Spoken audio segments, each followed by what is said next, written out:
ବନ୍ଧୁଗଣ, ମହାଳୟ ଅମାବାସ୍ୟା ଦିନ ଘରର ଏହି ଜାଗାରେ ରଖିଦିଅନ୍ତୁ 3ଟି ଲବଙ୍ଗ, ଯାହାଦ୍ୱାରା ଆପଣଙ୍କର ଭାଗ୍ୟ ପରିବର୍ତ୍ତନ ହେବ। ଭୟଙ୍କର ସୂର୍ଯ୍ୟପରାଗ ପଡ଼ିବାକୁ ଯାଉଛି ସେପ୍ଟେମ୍ବର 21 ତାରିଖ ରବିବାର ଦିନ। ଏହା ଭୟଙ୍କର ଏ ବର୍ଷର ବିରଳ ସୂର୍ଯ୍ୟପରାଗ। ଆଶ୍ୱିନ ଅମାବାସ୍ୟା ବା ମହାଳୟ ଅମାବାସ୍ୟା ଦିନ ପଡ଼ିବାକୁ ଯାଉଛି ଏ ବର୍ଷର ଶେଷ ଓ ବିରଳ ସୂର୍ଯ୍ୟପରାଗ।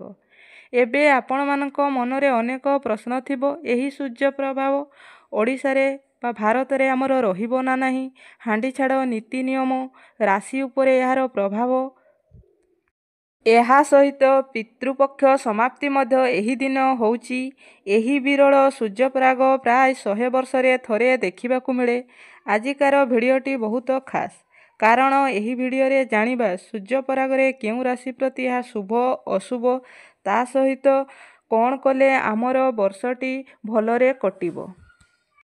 ଏହି ସୂର୍ଯ୍ୟପରାଗ ଦିନ ଗୋଟିଏ ନାଲି କପଡ଼ା ନେଇ 3ଟି ଲବଙ୍ଗ ରଖି ଗୋଟିଏ ଟଙ୍କାକିଆ କଏନ୍ ରଖି ତାକୁ ଗୁଡ଼ାଇ ଠାକୁର ଘରେ ରଖିଦିଅନ୍ତୁ। ତା ପରଦିନ ତାକୁ ପ୍ରବାହିତ ଜଳଧାରାରେ ପ୍ରବାହିତ କରି ଦିଅନ୍ତୁ। ଦେଖିବେ ଆପଣଙ୍କର ବର୍ଷଟି ଧନଧାନ୍ୟରେ ପୂରି ଉଠିବ। ଏହି ସୂର୍ଯ୍ୟପରାଗ ଭାରତ ବା ଓଡ଼ିଶାରେ ଦୃଶ୍ୟମାନ ନହେଲେ ମଧ୍ୟ ଏହା ଆମ ପୃଥିବୀ ଉପରେ ଏହାର ପ୍ରଭାବ ପଡ଼ିବ। ସମ୍ପୂର୍ଣ୍ଣ ଜୀବଜଗତ ଉପରେ ପ୍ରଭାବ ପଡ଼ିବ।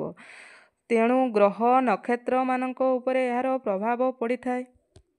12ଗୋଟି ରାଶି ଉପରେ ମଧ୍ୟ ଏହାର ପ୍ରଭାବ ପଡ଼ିଥାଏ। ତେଣୁ ଆମକୁ କିଛି ନୀତି ନିୟମ ମାନିବାକୁ ପଡ଼ିବ।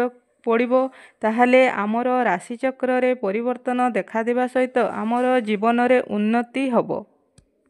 ତେଣୁ ଏହି ସୂର୍ଯ୍ୟପରାଗ ଦିନ 3ଟି ଲବଙ୍ଗକୁ ଆପଣ ଠାକୁର ଘରେ ରଖିଦିଅନ୍ତୁ। ଦେଖିବେ ଆପଣଙ୍କର ଭାଗ୍ୟ ପରିବର୍ତ୍ତନ ହେବ। ଭିଡ଼ିଓଟି ଭଲ ଲାଗିଲେ ଭିଡ଼ିଓଟିକୁ ଗୋଟେ ଲାଇକ୍ କରି ଚ୍ୟାନେଲଟିକୁ ସବସ୍କ୍ରାଇବ୍ କରିଦେବେ।